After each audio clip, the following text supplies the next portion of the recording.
परिचय। कल रॉय बहुत प्रसन्न था क्योंकि वो अपने परिवार के साथ एक पिकनिक पर जा रहा था। वे सभी सहज गति से यात्रा कर रहे थे कि अचानक उनके रास्ते में एक कुत्ता आ गया और उसके पिता ने तेजी से ब्रेक लगाए। उन सभी ने एक झटका अनुभव किया और वे आगे को गिर पड़े। तब रॉय ने अपने पिता से पूछा कि ब्रेक लगाए जाने पर हम सभी आगे की ओर क्यों गिर गए? तब उसके पिता ने उत्तर दिया कि यह हमारे शरीर के जड़त्व के कारण हुआ। इसका अर्थ है कि कार रुकने के समय शरीर अपने जड़त्व के कारण गतिमान रहा। आइए अब जड़त्व तथा गति के नियमों के बारे में और अधिक सीखें।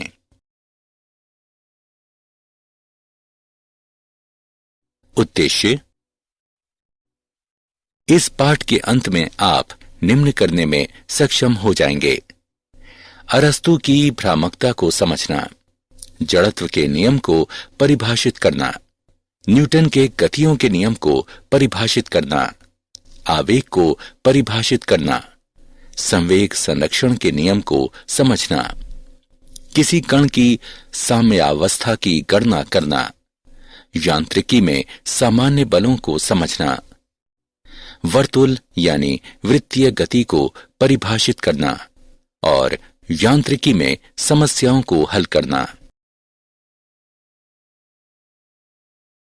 अरस्तु की भ्रामकता। यूनानी विचारक अरस्तु के अनुसार किसी वस्तु को गतिमान बनाए रखने के लिए एक बाह्य बल आवश्यक होता है। एक खिलौना गाड़ी विराम अवस्था में है।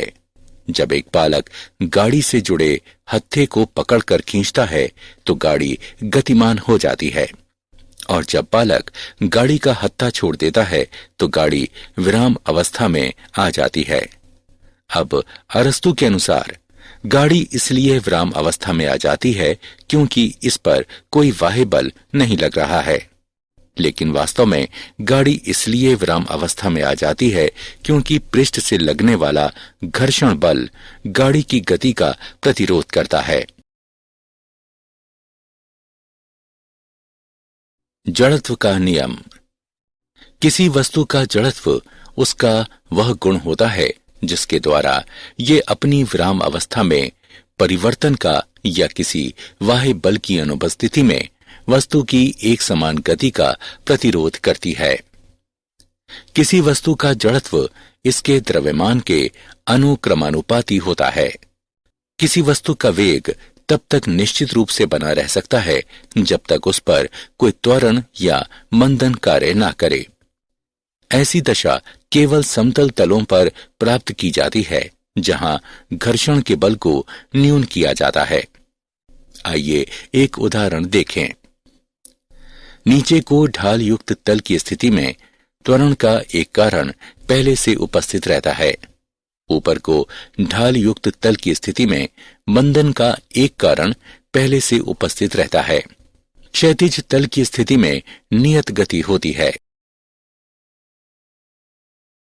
न्यूटन का गति का प्रथम नियम। न्यूटन के गति के प्रथम नियम के अनुसार प्रत्येक पिंड तब तक अपनी विराम अवस्था या सरल रेखा में एक समान गति की अवस्था में रहता है जब तक कि कोई बाह्य बल उसे अन्य रूप में व्यवहार करने के लिए बाध्य नहीं करता।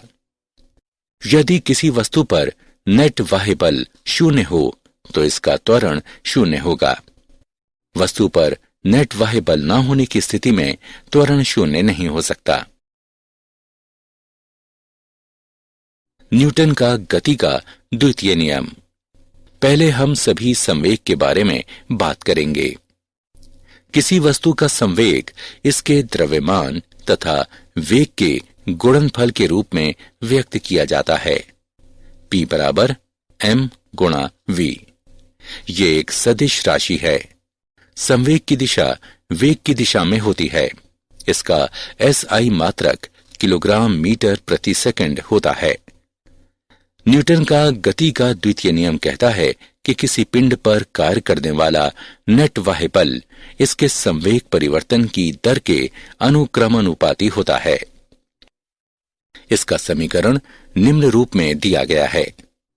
यू मीटर प्रति सेकंड के वेग से आरंभ में गतिमान m द्रव्यमान के एक पिंड पर विचार करें, जिस पर F न्यूटन का बल लगाए जाने पर t समय के बाद इसका वेग v मीटर प्रति सेकंड हो जाता है। तब न्यूटन के द्वितीय नियम के अनुसार F बराबर mv घटा mu बटे t, F बराबर ma, जहां a पिंड में उत्पन्न त्वरण है।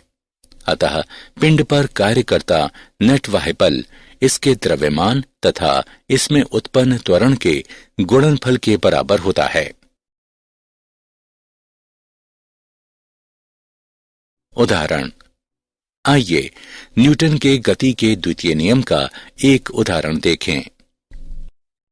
एक 8 किलोग्राम द्रव्यमान पर कार्य करता नियत बल 25 सेकंडों में इसकी चाल को 2 मीटर प्रति सेकंड से 3.8 मीटर प्रति सेकंड में बदल देता है।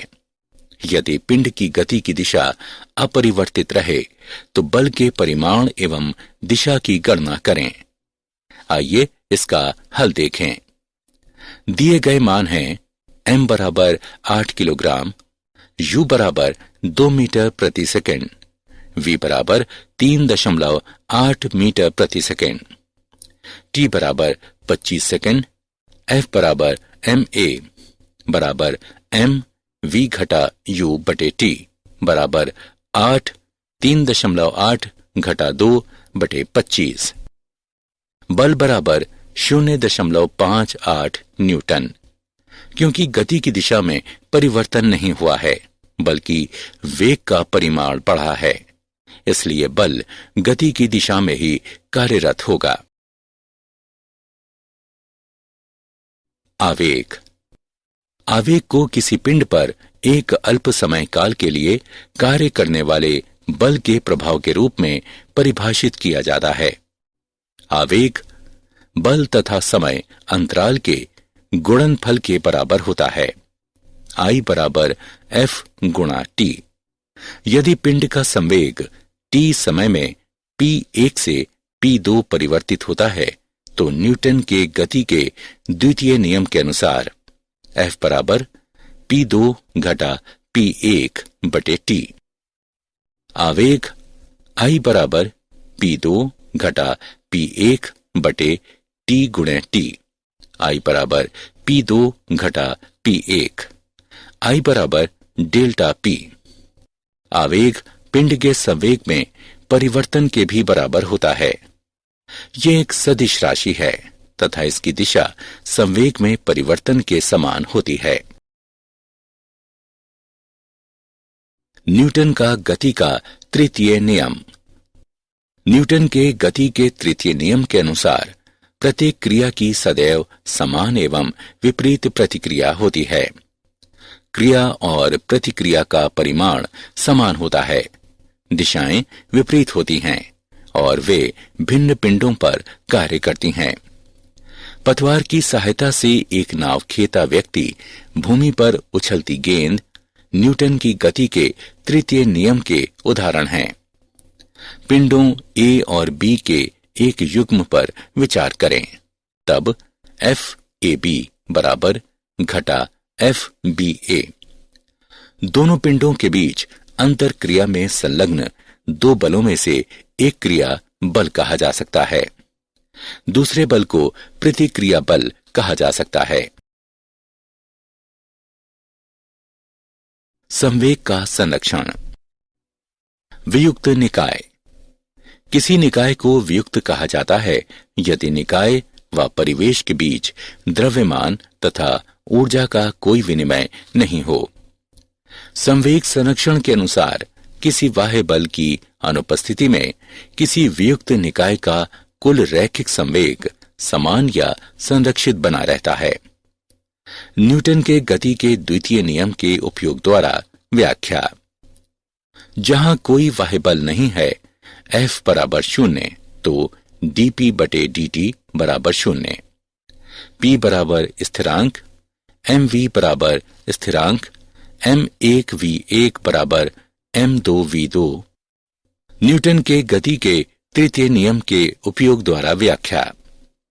M1 तथा M2 द्रव्यमानों के दो कणों से बने एक वियुक्त निकाय पर विचार करें। निकाय का कुल द्रव्यमान है M बराबर M1 जमा M2। माना कि निकाय पर एक बल F प्रयुक्त किया गया है, जिसके कारण M1 और M2 पर क्रमशः F1 और F2 कार्य करते हैं। यदि वियुक्त निकाय पर कार्य करने वाला कोई बाह्य बल नहीं है, F बराबर 0, d बटे dt, P बराबर 0, P बराबर स्थिरांक अतः रैखिक संवेग के संरक्षण का नियम सिद्ध होता है। किसी कण की साम्यावस्था। जब किसी पिंड जिस पर बल कार्य करता है उसकी विरामावस्था या एक समान गति की अवस्था में कोई परिवर्तन नहीं होता है तो वो पिंड साम्यावस्था में कहलाता है। संगामी बल वे बल होते हैं जिनकी क्रिया रेखाएं एक सार्वनिष्ठ बिंदु पर प्रतिच्छेद करती हैं। आकृति में 4 संगामी बल F1, F2, F3 तथा F4 दर्शाए गए हैं, जिनकी क्रिया रेखाएं O पर प्रतिच्छेद करती हैं। साम्यावस्था में कोई पिंड विरामावस्था में भी हो सकता है और नहीं भी हो सकता है। संगामी बलों की क्रिया के अंतर्गत किसी पिंड के साम्यावस्था में होने के लिए अनिवार्य शर्त यह है कि कार्य करने वाले सभी बलों का सदिश योग 0 होना चाहिए। लेमी का नियम। यदि किसी पिंड पर कार्यरत 3 संगामी बल इसे साम्यावस्था में रखते हैं तो प्रत्येक बल अन्य 2 बलों के बीच के कोण की ज्या के समानुपाती होता है। माना कि F1, F2 तथा F3 साम्यावस्था में 3 संगामी बल हैं, तब लेमी के नियम के अनुसार F1 बटे साइन अल्फा बराबर F2 बटे साइन बीटा बराबर F3 बटे साइन गामा। यांत्रिकी में सामान्य बल। यांत्रिकी में हमारा सामना अनेक प्रकार के बलों से होता है। यांत्रिकी में मुख्य संपर्क बल घर्षण कहलाता है। घर्षण, इसे एक विरोधी बल के रूप में परिभाषित किया जाता है जो संपर्क वाले 2 पृष्ठों के बीच तब उत्पन्न होता है जब एक पिंड अन्य पिंड के पृष्ठ पर सरकती या लुढ़कती है या ऐसा करने के लिए प्रवृत्त होती है। ये दोनों पिंडों के संपर्क पृष्ठों पर स्पर्श रेखीय कार्य करता है तथा न्यूटन के गति के तृतीय नियम का पालन करता है। सीमित घर्षण। संपर्क में 2 पिंडों के बीच घर्षण का बल जब एक पिंड अन्य पिंड के पृष्ठ पर सरकना शुरू करने की स्थिति में होता है। स्थैतिक घर्षण।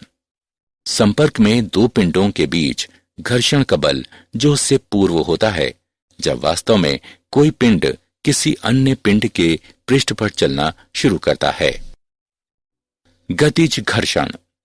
संपर्क में 2 पिंडों के बीच घर्षण का बल जब एक पिंड अन्य पिंड के पृष्ठ पर गतिमान होता है। लोटनी घर्षण। इसे ऐसे घर्षण के रूप में परिभाषित किया जाता है जो तब उपस्थित होता है जब पिंड जैसे कि वलय, चकती, गोला या बेलन अन्य पिंड के पृष्ठ पर लुढ़कते हैं या ऐसा करने को प्रवृत्त होते हैं। लोटनी घर्षण सर्पी घर्षण से कम होता है। घर्षण एक अनिवार्य बुराई है। घर्षण सदैव गति का विरोध करता है और घर्षण से छुटकारा पाने के लिए ऊर्जा व्यय होती है, लेकिन साथ ही ये अनिवार्य भी है क्योंकि ये हमें चलने, वस्तुओं को चलाने तथा शक्ति का प्रेषण करने में सहायता प्रदान करता है। घर्षण कम करने के उपाय। 2 संपर्क पृष्ठों के बीच घर्षण गुणांक का मान कम करते हुए घर्षण को घटाया जा सकता है। इसे निम्नांकित तरीकों से किया जा सकता है: पॉलिश करके, ल्यूब्रिकेंट्स के उपयोग द्वारा चिकना करके, सर्पी को लोटनी में परिवर्तित करके। वृत्तीय या वर्तुल गति। जब कोई पिंड किसी वृत्ताकार पथ पर चलता है तो इसकी गति वृत्तीय गति कहलाती है, और यदि कोई पिंड किसी वृत्तीय पथ पर नियतांक चाल से घूमता है तो इसकी गति एक समान वृत्तीय गति कहलाती है। पिंड पर बल निम्न रूप में व्यक्त है। F बराबर ma बराबर mv वर्ग बटे r। यह सदैव वृत्तीय पथ के केंद्र की ओर निर्दिष्ट होता है, इसलिए इसे अभिकेंद्र बल कहा जाता है। क्षैतिजिक वृत्तीय गति के कुछ उदाहरण निम्नवत हैं। किसी समतल सड़क पर वृत्तीय मोड़ लेने वाला वाहन। जब कोई वाहन किसी समतल सड़क पर वृत्तीय मोड़ लेता है तो वाहन के टायरों तथा सड़क के बीच घर्षण का बल वाहन को आवश्यक अभिकेंद्र बल प्रदान करता है। वह अधिकतम चाल जिससे एक वाहन r त्रिज्या का वृत्तीय मोड़ ले सकता है निम्न प्रकार व्यक्त है। F बराबर ma बराबर mv वर्ग बटे r। v बराबर वर्गमूल म्यू rg, जहां v बराबर वाहन की चाल, म्यू बराबर घर्षण गुणांक। सड़कों की बैंकिंग। पहाड़ी क्षेत्रों में वृत्तीय मोड़ काफी अधिक और तीव्र होते हैं, इसलिए सड़कों को इस प्रकार बनाया जाता है कि उनका बाहरी किनारा आंतरिक किनारे की अपेक्षा इस प्रकार थोड़ा सा उठा हुआ होता है कि पर्याप्त अभिकेंद्र बल प्रदान किया जा सके।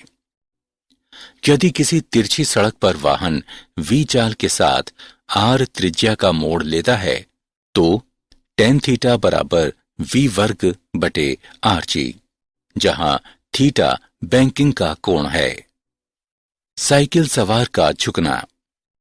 भूमि पर वृत्ताकार मोड़ लेता हुआ साइकिल सवार स्वयं को सदैव ऊर्ध्व झुका लेता है ताकि वो स्वयं को पर्याप्त अभिकेंद्र बल प्रदान कर सके।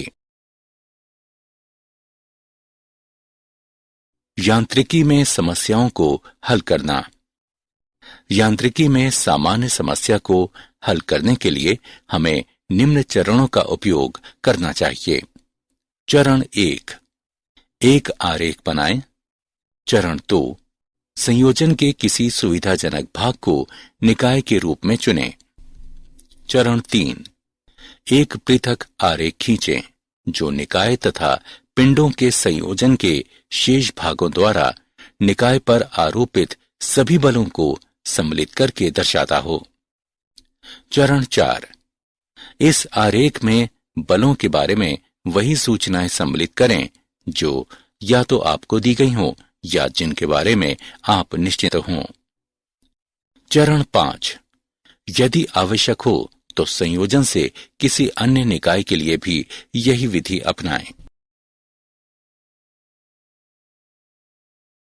क्या आप जानते हैं सर आइजक न्यूटन का जन्म 1642 में हुआ। उसी वर्ष गैलीलियो की मृत्यु हुई थी। उनका जन्म एक निर्धन कृषक परिवार में हुआ। वे 1661 में कैम्ब्रिज विश्वविद्यालय में अध्ययन के लिए भेजे गए। 1665 में न्यूटन ने सेब गिरने की घटना का अवलोकन किया। इस सरल घटना ने न्यूटन को गुरुत्व का संबंध चंद्रमा को उसकी कक्षा में रखने वाले बल से जोड़ने की संभावना की खोजबीन के लिए प्रेरित किया। इससे अंततः उन्होंने गुरुत्व के सार्वत्रिक नियम का प्रतिपादन किया। एक डाइन बल वह बल होता है जो 1 ग्राम द्रव्यमान के पिंड में 1 सेंटीमीटर प्रति सेकंड वर्ग का त्वरण उत्पन्न करता है। बल का 1 ग्राम भार वो बल होता है जिससे 1 ग्राम द्रव्यमान का कोई पिंड पृथ्वी के केंद्र की ओर आकर्षित होता है। बल समय ग्राफ का क्षेत्र किसी दिए गए समय में दिए गए बल के आवेग का परिमाण प्रदान करता है। सारांश।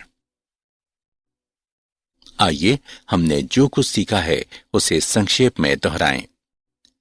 गुरुत्व एक प्राकृतिक परिघटना है जो भौतिक पिंडों को उनके द्रव्यमानों के समानुपाती बल से आकर्षित करती है।